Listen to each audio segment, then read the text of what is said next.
Jabari was known throughout the village of Ndiva for his wild ways.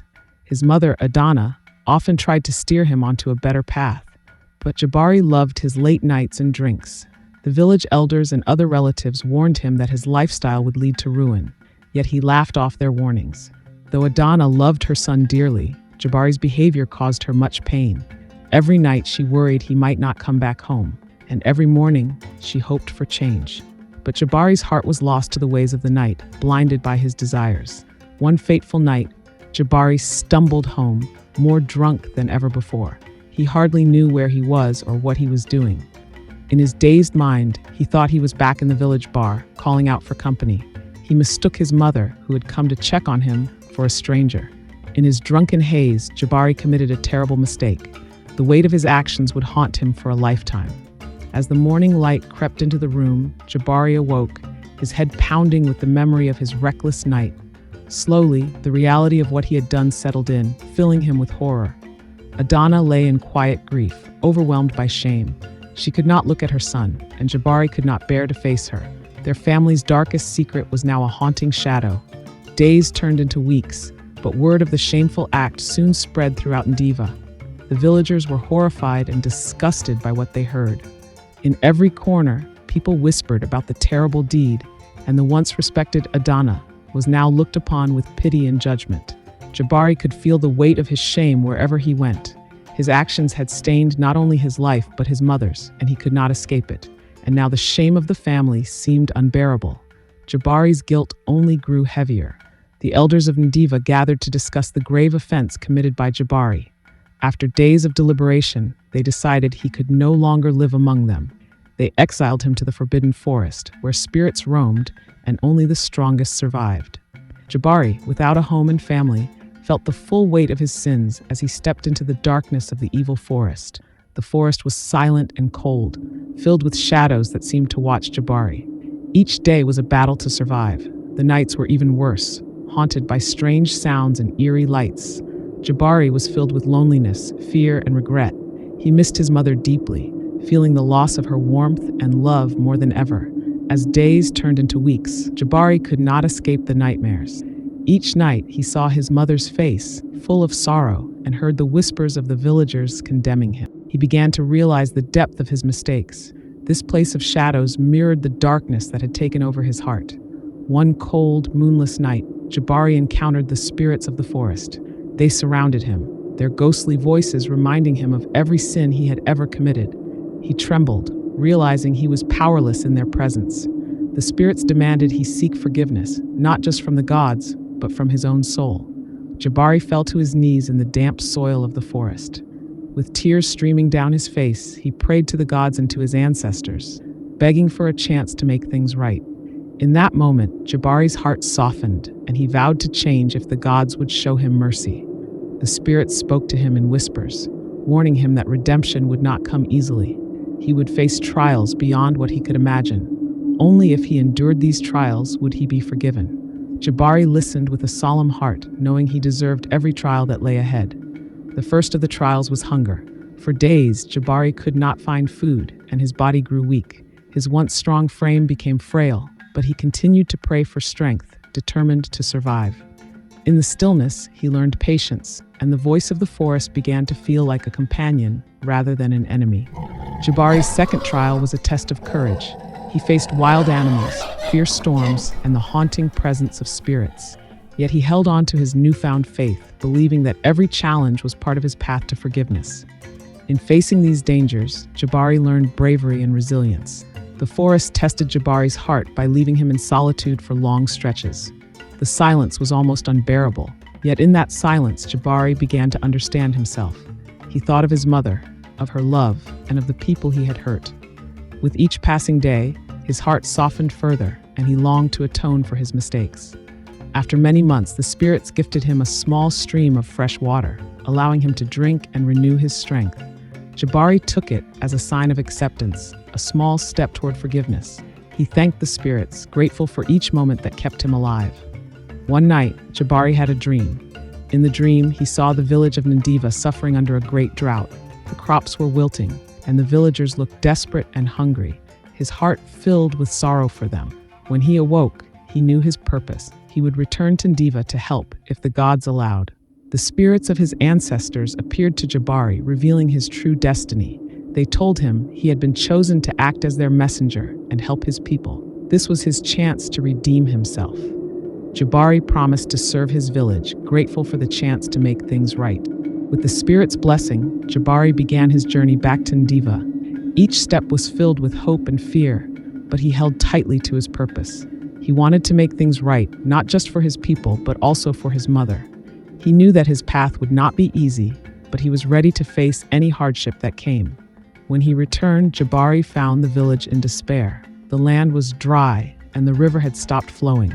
The villagers were exhausted and losing hope. Many could not recognize him, for he had changed both inside and out. He saw the suffering and knew it was his mission to help them find relief. Jabari's first visit was to his mother's hut. When she saw him, she wept tears of forgiveness and joy. Despite everything, she was overjoyed to see her son alive. She had longed for this moment for years. With his mother's blessing, Jabari felt a renewed strength. He was finally home. At first, the villagers were wary of Jabari. They remembered his past and hesitated to trust him. But Jabari did not give up. He worked hard to prove that he had changed. He spoke to the villagers with kindness and humility, showing them the wisdom he had gained from the forest. Jabari learned from the spirits that the drought was due to a forgotten offering to the river goddess. He prepared to perform the ritual that would bring the village back to prosperity. The villagers gathered, watching as Jabari prayed to the goddess, asking for her forgiveness and blessing. After Jabari completed the ritual, the river began to flow once again. The villagers cheered, overjoyed to see water return to the land. They praised Jabari for his dedication and marveled at his transformation. The village elders forgave him, acknowledging his sincere desire to make things right. With water now plentiful, Ndiva returned to life. Crops began to grow, and the animals thrived.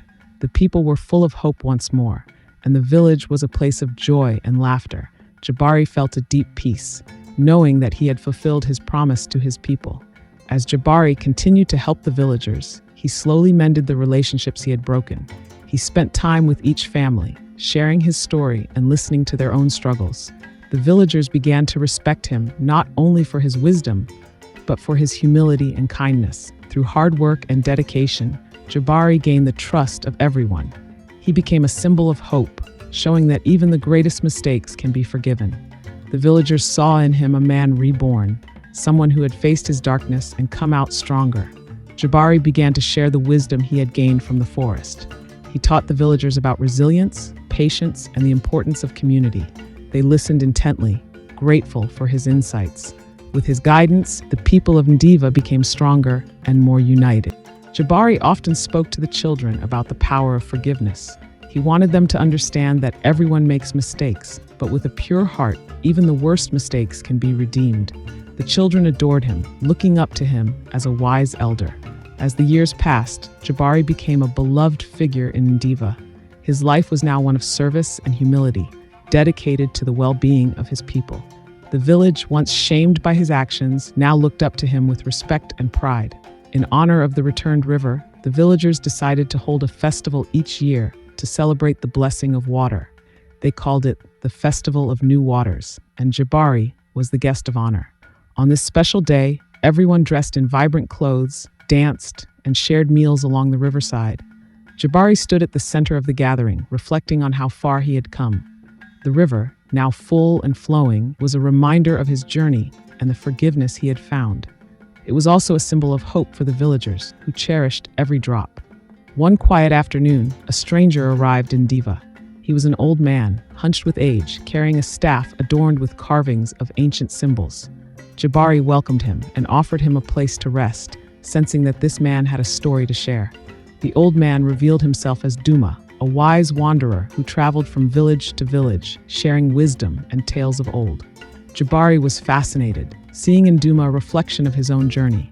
Duma sensed Jabari's inner strength and urged him to remember that the path of wisdom was never ending.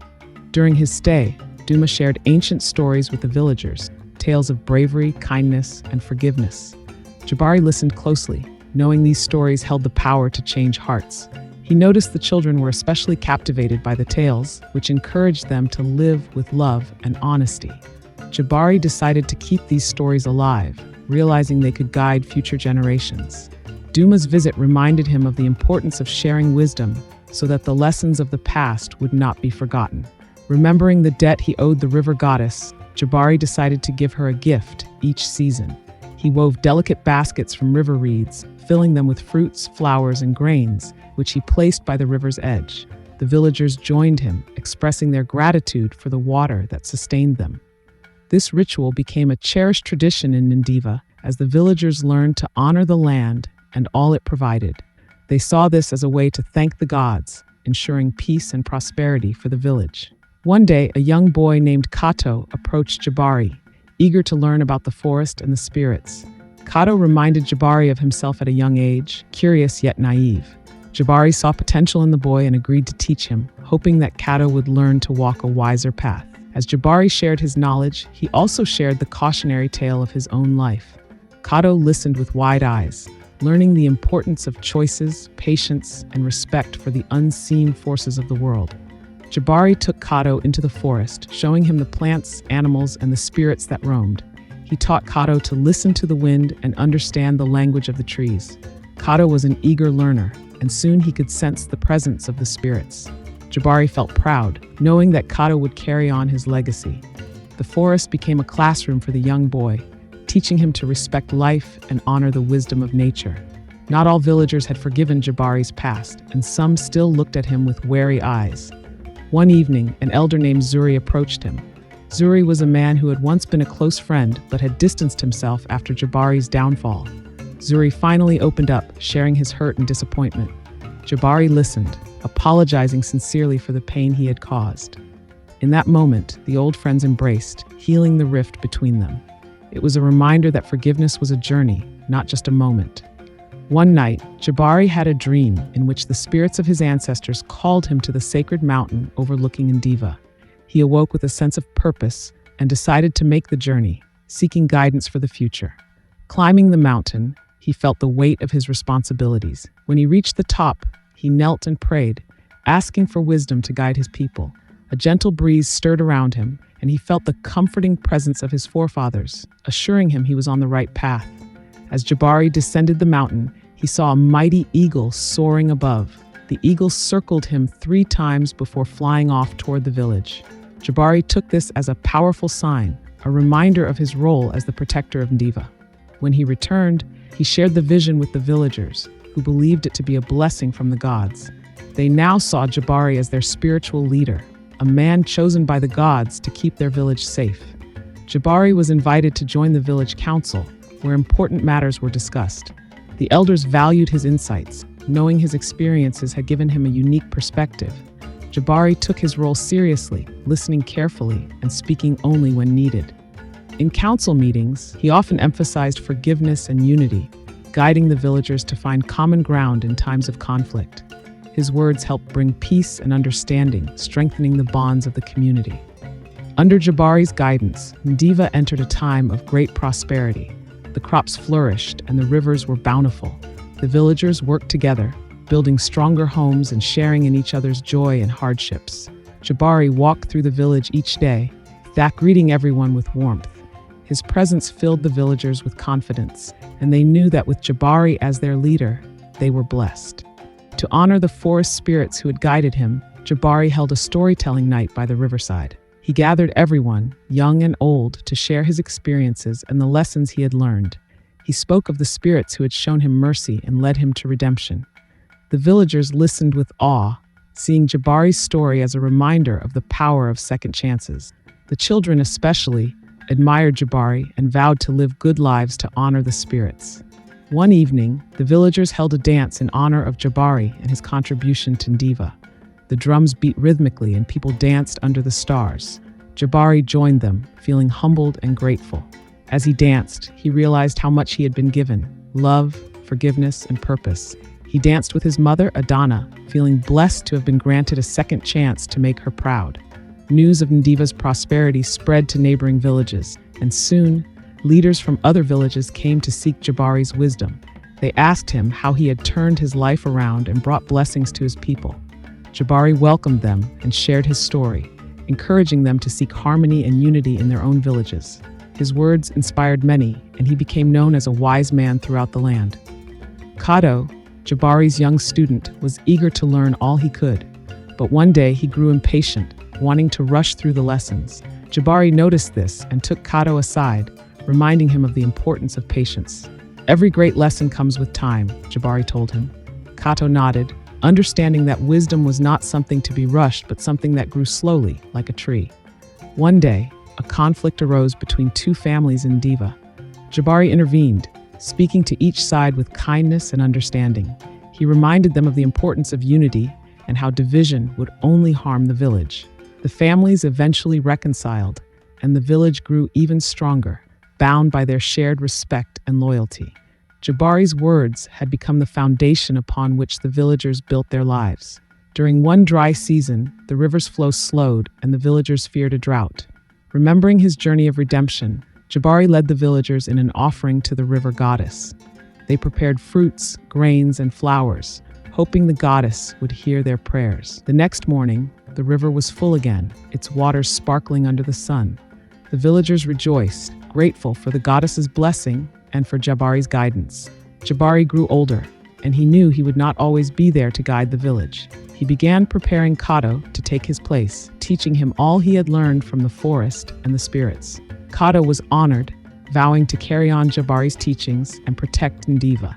The village had faith in Kato, trusting Jabari's choice of successor. Jabari spent his final days passing on his wisdom to everyone who sought it. The villagers gathered around him, listening to his stories and learning from his experiences. They promised to honor his teachings and keep his legacy alive. Jabari felt peace, knowing that his life had served a purpose beyond his past mistakes. His journey had been a difficult one, but it was worth it. One morning, the villagers awoke to find that Jabari had peacefully passed in his sleep. They mourned deeply, for he had become a symbol of strength and wisdom. The villagers prepared a grand ceremony to honor him, sending him off with blessings and gratitude. They buried Jabari near the river, where he could forever watch over them, his spirit mingling with the land he had saved. The villagers continued to tell Jabari's story to their children, passing down his teachings for generations. His story became a legend in Ndiva, a tale of redemption and the power of change. The life of Jabari teaches that true strength lies not in perfection, but in the ability to face our mistakes and grow. Forgiveness and humility are powerful forces, and even the darkest hearts can find light if they are willing to change. In choosing a life of service, Jabari showed the village of Ndiva that anyone can become a hero, no matter where they began. Thank you for watching. See you in the next one.